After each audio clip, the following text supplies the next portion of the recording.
So yun mga katropa, kung naaalala nyo yung tinowing na connect natin mga katropa, napa-under ko na mga katropa. Ayan. Kaya lang masama yung under mga katropa. Ayan, masama yung under nya.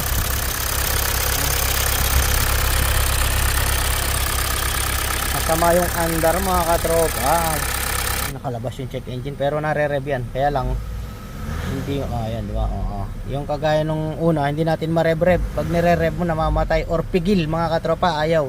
Ngayon umandar na, kaso meron siyang problema. Ayan, nakagad, nakailaw na lahat, hindi mo na mapapatakbo na maayos yan pagka ganyan mga katropa. Ayan nga, meron tayong issue rito. Ayan, yung unang issue niya sa PCM. Ayan, fuel rail system pressure too high, bank 1. Tapos meron tayong isa rito, P09F fuel pressure relief control stuck on. So yan yung kanyang issue mga katropa. Okay lang, at least napa-under na natin mga katropa, di ba? Try natin, start natin kung mag-i-start siya. Yan, no? One click naman mga katropa.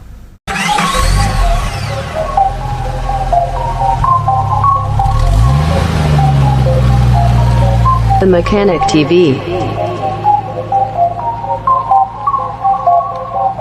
Who made this? Sa Mechanic TV channel, dito ay manood ka. Click mo subscribe button, click yung bell, updated ka sa mga paparating namin na gawain. Alam mo na, subaybayan galaw ni Sir Edgar Manabat. The Manood Mechanic ka. TV.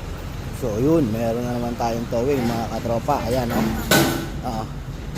Diesel engine start na mamatay mga katropa, CX5. So siyempre, checkin muna natin yan, scan muna natin kung ano yung pwedeng maging dahilan mga katropa. 2.2 diesel, Sky Active D. So itong mga katropa, scan natin, wala naman trouble code mga katropa. Pati sa fuel system, walang trouble code. Ayan, ito, yung trouble code nya display, wala naman yung display na yan. Yung issue nya, nag-i-start pero palyado tapos ayaw ma-rev. Start natin. Ayan, no? Ayan, no? Dinidinan ko yan, ano? Ayaw, oh. Ayan, no? Tapos mamamatay na yan mga katropa. Ayan. Iyon, namatay na. Matay na yung engine niya mga katropa. So yan, mag-uuwian na lang, dumating pa yung problema. So hindi niya makukuha to ngayon. So yung gagawin natin, sira na yung engine mounting niya yan. So wala namang connection yan. Wala tayong makitang kung ano-anong natanggal dito.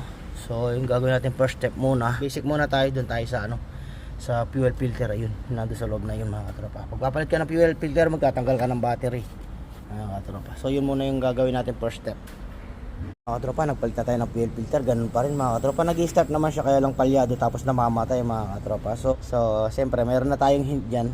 So yun nga mga katropa, babaklasin na natin si HP kasi nga yung ginamitan natin ng scanner, no trouble code siya, at binasa natin yung data logger, wala siyang pressure na nababasa sa siya high pressure pump, walang pressure na nababasa sa data logger natin mga katropa. Kaya babaklasin natin at i-check natin mga katropa yung ating HP, or testingin natin sa isang HP dahil meron tayong extra XP.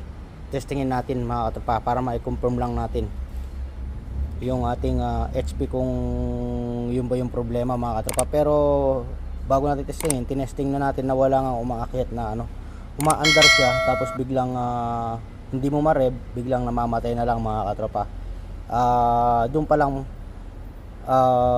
may symptom na walang pressure mga katropa, kaya ayaw magtuloy yung andar mga katropa. So baklasin ko muna mga katropa. Tatanggalin natin si battery, air cleaner housing assembly, nandito si HP mga katropa. So yun mga katropa, natanggalan natin yung mga nakaharang dito nga, air cleaner, battery housing, tapos yung mga pipe 1, 2, 3. To shortcut na lang to, hindi natin matanggal mga katropa yung ito. Tatanggalin natin to bago natin matanggal yung bolt. So ganito na lang. So ito masikip din dun mga katropa, dukutan, marami tayong tatanggalin. Itong pipe tatanggalin natin. So try nating isamang ilabas mga katropa kung kakayanin mga katropa. Ito tatama rito to, pero gagawa na lang natin ng angle para mailabas natin yung ating ating high pressure pump na hindi natin tinatanggal to, kasi nga mahirap tanggalin yan. Doon nakaharang tong pipe ng water na to mga katropa, water pipe. Yan. So meron na siyang dalawang bolt, isa rito tsaka isa rito sa baba, dito tsaka dito sa baba. Tapos huhugutin na lang yan mga katropa. So yun mga katropa, natanggalan natin si ating HP dito sa kanyang housing. So ayan yung magiging position yan mga katropa. So hahanapin na natin yung angle ng butterfly para pag ikinabit natin sakto-sakto mga katropa, para hindi tayo mahirapan. Kailangan nagayahin natin yung butterfly nitong tinanggal natin doon sa ikakabit natin mga katropa na na HP. Yan. So wala siyang pressure, kaya tatry natin yung isang HP natin na naka-stack mga katropa. Yan. Yun, ito yung ikakabit natin mga katropa. So yung position niya ay dito. So ngayon sisem lang natin yung angle nito. Yan, nakita nyo meron siyang line, nasa taas yung line yan. Ibig sabihin ikutin natin to. Ayan, ganyan mga katropa. Ayan, meron din line, sinunod lang natin. Tapos ngayon itong pipe ilalagay na natin dito, kasi mamaya kung ihuli natin to, hindi natin lalagay ito, mahirap tumatama dito sa pipe. Ayan, dito sa pipe na to tumatama yung isang pipe na yun, kaya ililipat na natin mga katropa. Ayan. So ganyan lang yung shortcut na pagka kasi tinanggal natin to, marami tayong tatanggalin dun sa na yun, yung pipe na yun. Kailangan ma-move natin para matanggal natin to kung hindi natin isasabay mga katropa.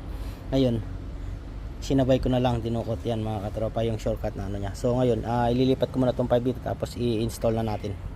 So yun, nakikabit na natin mga katropa yung high pressure pump. Hindi man tayo nahirapan. So kukumpletuhin ko muna mga katropa. So nakumpleto na natin mga katropa yung ating HP. So hindi naman pala siya mahirap tanggalin, kaso marami lang talagang baklasin mga katropa. So kabit ko lang negative, tapos hihigupin natin dito sa fittings na to. Babakyumin natin yung diesel, pakyatin muna natin bago natin start mga katropa. Tingnan natin kung mag-i-start siya mga katropa. Ito mga katropa, nakaset na yung ating pambacuum dito. Yan. So i-on na natin. Tingnan natin kung lalabas na yung diesel.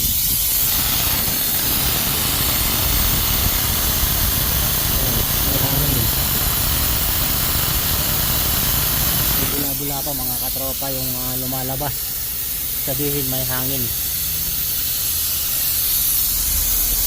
Ayan. Wala.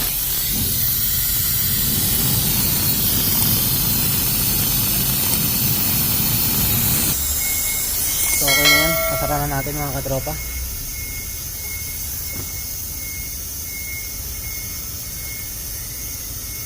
Ayan. Tara na, off natin ito.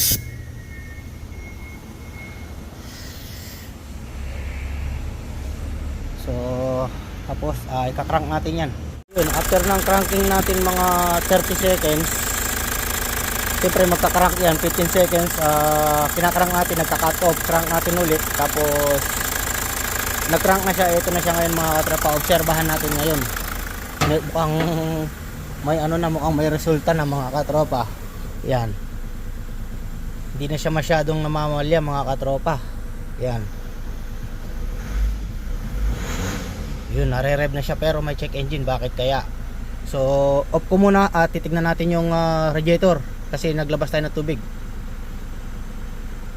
So yun nga, nagkaroon tayo ng check engine mga katropa, kaya in-scan muna natin. So ngayon meron siyang issue dito sa ating PCM, fuel pressure relief control stack on, dun sa ating high pressure pump. So start natin, tignan natin.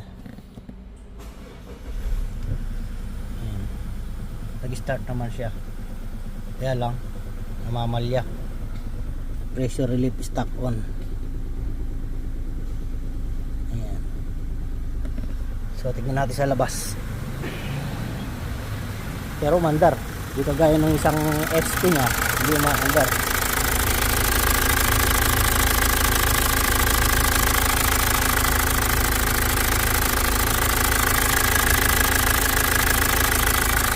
So delete muna natin mga katropa yung yung kanyang code. Tingnan natin kung madi-delete.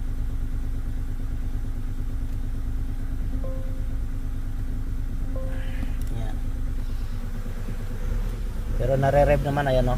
Hindi kagaya nung high pressure pump niya na nakalagay sa kanya, ayaw ma-rev. So ibig sabihin HP yung problema niyan, mga katropa. So ngayon tignan natin kung ano yung magiging ano nila. Orderan natin ng bago, mga katropa. Yung mahal-mahal ng bago, mga katropa. Settle muna natin, confirm muna natin, mga katropa. Noon hindi tayo makadetect ng trouble code kasi nga yung cycle ng starting niya ay incomplete, mga katropa, kaya hindi natin ma-detect yung trouble code kasi nga start tapos biglang mamamatay. Kaya yung cycle ng engine niya pag start or yung engine running, kaya walang code na lumalabas kahit na may problema na si HP. So nabasa lang natin, tinignan natin yung kanyang data logger, nabasa natin, tapos kinakrank natin, nabasa natin na walang pressure yung umaakyat na pressure sa kanyang rail. Kaya nag-decide tayo na mag-try ng HP, mga katropa. So tingnan natin kung na-delete. Na-delete naman, mga katropa, yung check engine niya, yan. Wala na. So i-observe ko lang muna, mga katropa, yung engine niya. Mga katropa, may problema siya sa pressure relief valve niya, mga katropa. Pressure relief control valve. Ano ba yung magiging problema kapag, ano ba yung pwedeng sira kapag nagkakaroon ng problema? Pwede yung sensor nya, pwede yung HP may problema kaya nagkakaganon, mga katropa. So yung kasing HP natin, mga katropa, umaandar naman yung unit na pinagpalitan yan, kaya lang may issue din. So yun namang HP nitong unit na to, ayaw niya umaandar pero namamatay, mga katropa. So mas malala yung sa kanya kaysa rito sa inilagay natin, yung dun sa unit na may problema na isa, umaandar siya, ayan, nare-rev nga natin, no, ayan, no. Kaya lang mayroong problema yung kanyang pressure relief. Kaya nagkakaproblema si pressure relief, pwedeng si HP, pwedeng yung sensor, pwedeng mga wiring, kasi nga dumating dito to, hindi natin mapa-start na maayos, mga katropa. Kaya yun yung issue niya. So ngayon umi-start naman na maayos, kaso lumalabas yung pressure relief. Tingnan nyo, kapag may problema yung unit, nagsisipaglabasan yung mga ano na yan, mga katropa. Yan yung mga ilaw na yan kapag may problema. Ayan, oh. Kumbaga naka safe mode na yan, naka fail safe yan, mga katropa. So ngayon sasabihin natin sa kanila na kailangan natin palitan ng bagong HP, mga katropa, yung unit, mga katropa. Kasi nagpalit lang tayo ng HP, lumabas na yan, mga katropa. Ibig sabihin may problema yung HP na nilagay natin, mga katropa. Yan. So yun, at least na try natin na trace natin kung ano yung issue niya, yung pinaka problema niya, yung pinaka ano niya, yung HP yung problema niyan, mga katropa. So yun, mga katropa, na trace na natin.